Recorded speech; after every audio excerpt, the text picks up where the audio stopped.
welcome to Graders Acad. Myself Nandini. So today is our second lecture of third chapter of Pol Science, that is Political Party. हमने इसका जो first chapter है, first जो उसका part है, ये हमने प्रीवियस क्लास में ख़त्म कर लिया था. उसमें ऑलमोस्ट हाफ चैप्टर हमारा कवर हो गया था. इंपॉर्टेंट चीज़ें करी थी. एक्चुअली पूरा चैप्टर ही बहुत इंपॉर्टेंट है और बहुत थोड़ा सा मतलब डिफ़िकल्ट और टेढ़ा चैप्टर भी कह सकते हो आप इसको. तो ये गाइज आपको इसका पहले फर्स्ट पार्ट देखना पड़ेगा, तभी आपको समझ में आएगा कि आज मैं सेकंड वाले लेक्चर में क्या करवा रही हूँ. और फर्स्ट पार्ट का लिंक आपको इसके डिस्क्रिप्शन में मिल जाएगा. तो सबसे पहले जिसने फर्स्ट पार्ट नहीं देखा है, आप जाइए डिस्क्रिप्शन में, उसका लिंक खोलिए, वो वाला पार्ट करिए, उसके बाद आप आके वाला सेकेंड पार्ट करिए, तो आपको अच्छे से समझ में आएगा. तो आज का हमारा टॉपिक है नेशनल पार्टीज़ क्या होता है, और नेशनल पार्टीज़ के बारे में हमने पढ़ना है. तो बिना टाइम वेस्ट करें चलिए हम आज का लेक्चर स्टार्ट करते हैं. तो नेशनल पार्टीज़ क्या होती हैं, हमें ये देखना है कि पार्टीज़ जो कि फेडरल यूनिट्स में प्रेजेंट होती हैं, मतलब जो पार्टीज़ हमारे पूरे all over the nation election held करती हैं, उनको हम बोलते हैं नेशनल पार्टीज़. डेमोक्रेसी के अंदर जो कि फेडरल सिस्टम फॉलो करती है ना, तो उसमें दो तरीके की पॉलिटिकल पार्टीज़ होती हैं. एक वो पार्टी जो कि सिर्फ एक फेडरल यूनिट में प्रेजेंट होती है, और दूसरी वो पार्टी जो कि सेवरल और ऑल यूनिट्स ऑफ फेडरेशन में प्रेजेंट होती है. ठीक है, और वो इंडिया का केस है. तो जो कुछ ऐसी कंट्रीज़ हैं वर्ल्ड वाइड, मतलब कि there are some countries world wide parties, मतलब कि कुछ ऐसी कंट्रीज़ होती हैं और बहुत बड़ी बड़ी पार्टीज़ होती हैं जिनके अंदर, जो कि बहुत फेमस और पॉपुलर पार्टीज़ होती हैं, उनको हम बोलते हैं नेशनल पार्टी, जो कि नेशनल लेवल पे इलेक्शन हेल्ड करती हैं. ठीक है, तो अब कुछ बताऊंगी कि कैसे कैसे पार्टी को अगर खड़ा होना है तो वो कैसे कैसे कर सकती है. देखिए, कोई भी पार्टी अगर इलेक्शन करना चाहती है, इलेक्शन लड़ना चाहती है, इलेक्शन में खड़े होना चाहती है, तो सबसे पहले उसको इलेक्शन कमीशन के साथ खुद को रजिस्टर करवाना पड़ता है इलेक्शन कमीशन में. ठीक है, फिर उसके बाद क्या होता है, उस पार्टी को एक यूनिक सिंबल दिया जाता है, जिससे कि उसको आइडेंटिफाई करा जाता है कि ये वो वाली पार्टी है.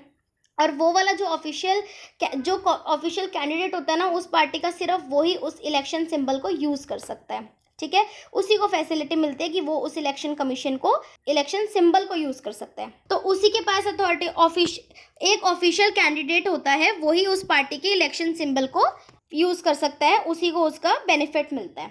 ठीक है, अब ये देखिए कि अगर किसी पार्टी को एटलीस्ट 6% टोटल वोट्स मिल जाते हैं लेजिस्लेटिव असेंबली के इलेक्शन के अंदर, और वो 2 सीट्स जीत जाती है, तो उसको हम बोलते हैं स्टेट पार्टी. ठीक है, और अगर कोई पार्टी 6% वोट्स जीत जाती है टोटल वोट्स में से, लोकसभा के इलेक्शन हो या असेंबली इलेक्शंस हो, उसमें अगर वो 6% एटलीस्ट 6% वोट्स जीत जाती है और 4 सीट्स जीत जाती है लोकसभा के अंदर, तो उसको हम नेशनल पार्टी बोलते हैं. तो क्या मतलब है कि मैंने आपको ये बताया कि स्टेट पार्टी और नेशनल पार्टी कोई सी पार्टी कब कहलाती है, मतलब कोई भी पार्टी नेशनल और स्टेट पार्टी कब कहलाती है. ठीक है, अब हम कुछ पार्टीज़ के बारे में पढ़ेंगे. हमारे पास यहाँ पे फ़िलहाल नेशनल 7 पार्टीज़ हैं. उन पार्टीज़ के बारे में पढ़ेंगे कौन सी पार्टी है. पहली पार्टी आपकी है AITC, मतलब all India Trinamool Congress. All India Trinamool Congress जो कि 1998 1 जनवरी 1998 को लॉन्च की गई थी, और ये ममता बनर्जी की पार्टी है. मतलब लीडरशिप किसकी है इसमें, लीडर कौन है, ममता बनर्जी. ये नेशनल पार्टी का इसको टैग कब मिला था, 2016 में. और पार्टी का जो सिंबल है वो क्या है, फ्लावर और ग्रास. ये अलग अलग पॉइंट्स आपको लिख के आने हैं पेपर में, पॉइंट में लिखिएगा. हर आंसर को आपको पॉइंट में लिखना है, जो पॉइंट में हो सकता है आपको उसको पॉइंट में लिखना है, क्योंकि पैराग्राफ के मार्क्स नहीं मिलते हैं बोर्ड के पेपर में, पॉइंट के ही मार्क्स मिलते हैं. ठीक है, इस पार्टी का जो सिंबल है वो फ्लावर और ग्रास है. फिर उसके बाद ये जो पार्टी है ये वेस्ट बंगाल में पावर कर रही है, मतलब वेस्ट बंगाल में है ये पावर में सिंस 2011 से ये वेस्ट बंगाल में रूल कर रही है.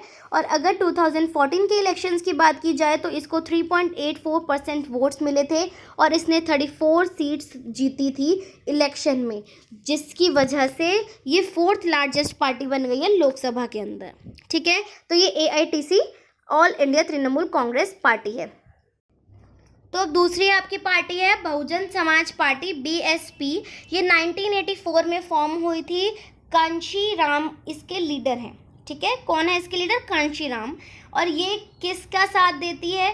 ये पार्टी उनको सपोर्ट करती है जो कि ओबीसीज हैं, आदिवासीज हैं, या फिर माइनॉरिटी में हैं, दलित्स हैं, इन सबको ये सपोर्ट करती है। इनकी जो इंस्पिरेशन है, इस पार्टी की जो इंस्पिरेशन है वो कौन है, किसकी टीचिंग्स को फॉलो करती है? साहू महाराज, महात्मा फुले, पेरियार रामास्वामी नायकर एंड बाबा साहेब अम्बेडकर। इन सब के इंस्पिरेशन, ये इन सब की इंस्पिरेशन है और ये इन्हीं के टीचिंग्स को फॉलो करती है। इसका जो मेन बेस है वो उत्तर प्रदेश की स्टेट से, और बाकी जो है, जो इसकी प्रेजेंस आप कह सकते हैं वो कहाँ पे है? मध्य प्रदेश, छत्तीसगढ़, उत्तराखंड, दिल्ली, पंजाब, ये सब इन सब में है। ठीक है, तो ये आपकी कौन सी पार्टी थी? Bahujan Samaj party, BSP. उसके बाद आपकी थर्ड पार्टी है भारतीय जनता पार्टी, जो कि बहुत नोन पार्टी है, पॉपुलर पार्टी है, हम सब ने इसके बारे में सुना है, बीजेपी। और इसका जो सिंबल है वो क्या है? लोटस। और बीएसपी का सिंबल क्या था? एलिफेंट, हाथी। ठीक है, और बीजेपी का क्या है? लोटस। ये जो पार्टी है ये फाउंड हुई थी 1980 में, भारतीय जनसंघ पार्टी बोलते थे इसको। और उसके बाद जो इसका लीडर है वो कौन है? श्यामा प्रसाद मुखर्जी। इसका लीडर कौन है? श्यामा प्रसाद मुखर्जी। 1951 में ये पार्टी फॉर्म हुई थी। ठीक है, श्यामा प्रसाद जो थे वो क्या चाहते थे कि मॉडर्न और एक स्ट्रॉन्ग इंडिया बनाए, इंस्पिरेशन से। मतलब किसकी इंस्पिरेशन से? वो ये चाहते थे कि हमारा इंडिया स्ट्रॉन्ग बने, मॉडर्न बने, पर लेकिन एंशियंट कल्चर और वैल्यूज़ को साथ लेके। ठीक है, ये जो पार्टी थी ये कल्चरल नेशनलिज्म में बिलीव रखती थी। बहुत इंपॉर्टेंट एलिमेंट इसका कल्चरल नेशनलिज्म था। ठीक है, जैसे जिसे हम हिंदुत्व भी बोल सकते हैं, हिंदुत्व। ठीक है, उसके बाद आपकी नेक्स्ट पार्टी है कम्युनिस्ट पार्टी ऑफ इंडिया। ये जो मैं सारी आपको पार्टीज पढ़ा रही हूँ, मैं जस्ट इसको आपको थोड़ा थोड़ा एक्सप्लेन कर रही हूँ। जब हम 10 ईयर करेंगे ना, तब आपको समझ में आएगा कि हमें इसको कैसे कैसे करना है। इसके हमें पॉइंट्स बनाने हैं, 5 और 6 पॉइंट्स हमें हर पार्टी के याद करने हैं। और मैं आपको बता दूंगी इंपॉर्टेंट पार्टी कौन सी है, उसके आप 2-3 के याद कर लेना। ये इसमें कुछ समझाने वाला वैसे है नहीं, बट लेकिन मैं फिर भी आपको ये समझा रही हूँ ताकि कोई बाद में कन्फ्यूज़न ना रहे। तो आपको इसको पढ़ना है, मैं सिर्फ आपको वैसे ही मोटा मोटा ऊपर से पढ़ा रही हूँ, सिर्फ इसको डिटेल में आपको अपनी बुक से रीडिंग करनी है, तभी आपको समझ में आएगा। ठीक है, तो फोर्थ पार्टी आपकी है कम्युनिस्ट पार्टी ऑफ इंडिया, जिसको हम सीपीआई बोलते हैं। ये 1925 में बनी थी और ये मार्क्सिज्म, लेनिनिज्म, सेक्युलरिज्म और डेमोक्रेसी में बिलीव रखती है। ठीक है, और ये किसको अपोज करती है? सेशनिज्म को और कम्युनलिज्म को। ठीक है, तो ये आपकी थी सीपीआई। इनके बारे में आपको ज़्यादा मतलब पढ़ने की ऐसी कोई ज़रूरत नहीं है, ये बस थोड़ा थोड़ा ही पढ़ना है, इसके बारे में इतनी इंपॉर्टेंट पार्टी नहीं है। उसके बाद फोर्थ पार्टी आपकी है Communist Party of India, Marxist. Communist Party of India Marxist, CPI M. ठीक है, जिसको हम सीपीआई और -M बोलते हैं। ये 1964 में फाउंड हुई थी और ये सिर्फ मार्क्सिज्म और लेनिनिज्म में बिलीव रखती है। जो ऊपर वाली पार्टी थी सीपीआई, ओनली सीपीआई, वो किस में बिलीव रखती थी? मार्क्सिज्म, लेनिनिज्म, सेक्युलरिज्म और डेमोक्रेसी। और जो ये वाली पार्टी है ये सीपीआई एम है, मार्क्सिस्ट है ये, तो ये किस में बिलीव रखती है? मार्क्सिज्म, लेनिनिज्म, सिर्फ इन 2 चीज़ों में। ये किसको सपोर्ट करती है? सोशलिज्म, सेक्युलरिज्म और डेमोक्रेसी को। और ये अपोज किसको करती है? Imperialism and communalism. ठीक है, उसके बाद हमारी है इंडियन नेशनल कांग्रेस, जो कि बहुत नोन पार्टी है, INC बोलते हैं। और इसको हम पॉपुलर है ये बहुत, तो इसको हम दूसरे नाम से बुलाते हैं, सिर्फ कांग्रेस पार्टी भी इसको बोला जाता है। तो जो ये सबसे ओल्डेस्ट पार्टी है, ये वर्ल्ड की सबसे ओल्डेस्ट पार्टी है और ये 1885 में फाउंड हुई थी। और इसने बहुत अप डाउन्स फेस करे हैं, इस पार्टी ने बहुत चैलेंजेस फेस करे हैं। ठीक है, पर लेकिन चैलेंजेस फेस करने के बाद भी ये जो पार्टी थी ये टूटी नहीं, ये बिखरी नहीं। ये इसने एक बहुत डोमिनेंट रोल प्ले किया इंडियन पॉलिटिक्स के अंदर, चाहे आप नेशनल लेवल पे देख लें, चाहे आप स्टेट लेवल पे देख लें, इसने बहुत अच्छा रोल प्ले किया है। ठीक है, तो INC थी इंडियन नेशनल कांग्रेस, और भारतीय जनता पार्टी बीजेपी, और INC या फिर कांग्रेस पार्टी, ये बहुत इंपॉर्टेंट पार्टी है, इसके बारे में आप और अच्छे से रीड आउट कर लेना। उसके बाद है nationalist Congress party. Nationalist Congress party का मतलब है NCP। ये 1999 में फॉर्म हुई थी और ये कांग्रेस पार्टी, ये किसको फॉलो करती है? कांग्रेस पार्टी के स्प्लिट्स को फॉलो करती है ये। ठीक है, डेमोक्रेसी, गांधीयन सेक्युलरिज्म, इक्विटी और सोशल जस्टिस, फेडरलिज्म, इन सब को ये फॉलो करती है। ठीक है, जो मेजर पार्टी है इनकी ये महाराष्ट्र के अंदर है, और जो इनकी सिग्निफिकेंट प्रेजेंस है वो मेघालय, मणिपुर और आसाम की है। 2004 से ये यूनाइटेड प्रोग्रेसिव अलायंस की मेंबर है। तो ये क्या थी? कुछ 7 नेशनल पार्टीज थी जो मैंने बताई आपको। अब मैं आपको बताऊंगी स्टेट पार्टीज़ क्या होती हैं। स्टेट पार्टीज़ वो होती हैं जो कि रूल करती हैं या फिर इलेक्शन हेल्ड करती हैं सिर्फ स्टेट लेवल पे, ठीक है।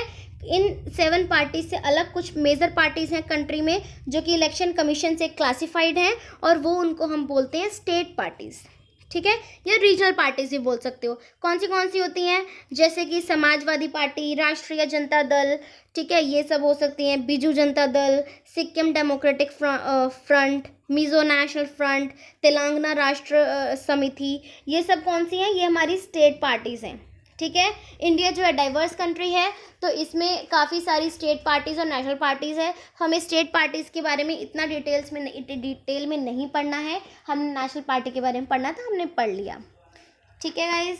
तो अब इसके बाद ये वाला लेक्चर मैं यहीं पे ख़त्म कर रही हूँ गाइज़, क्योंकि बहुत ज़्यादा आपने पढ़ लिया पार्टीज़ एंड ऑल के बारे में, आप कंफ्यूज हो जाओगे, वरना मैं ये वाला लेक्चर यहीं पे ख़त्म कर रही हूँ। थोड़ा सा चैप्टर आगे का रह गया है, मैं वो आपको छोटा सा ही चैप्टर है पर लेकिन मैं वो और अच्छे से कराना चाहती हूँ, तो मैं आपको छोटी सी वीडियो और आएगी इसकी 3rd पार्ट में। ये चैप्टर 3 पार्ट्स में ख़त्म होगा, तो ये वाला तो मैं पार्ट यहीं पर ख़त्म कर रही हूँ। इसको अच्छे से पढ़ लेना गाइज़। कोई भी डाउट हो, कुछ भी हो, आप मुझे कमेंट सेक्शन में कमेंट करके बता देना, या कोई भी दिक्कत परेशानी है कमेंट सेक्शन में मुझसे पूछ लेना। और ये 1st और 2nd पार्ट इसके पढ़ के रखना, उसके बाद 3rd लेक्चर आएगा तो आप 3rd लेक्चर ही पढ़ लेना। और बेल आइकन को प्रेस करना मत भूलना, उससे क्या होगा, आपको टाइम टू टाइम अपडेट या नोटिफिकेशंस मिलती रहेगी जब मेरी वीडियो आएगी। So guys, I am ending this lecture here, hope you like it, and if you like it then please give it a thumbs up and don't forget to subscribe my channel. So okay guys, bye bye, take care.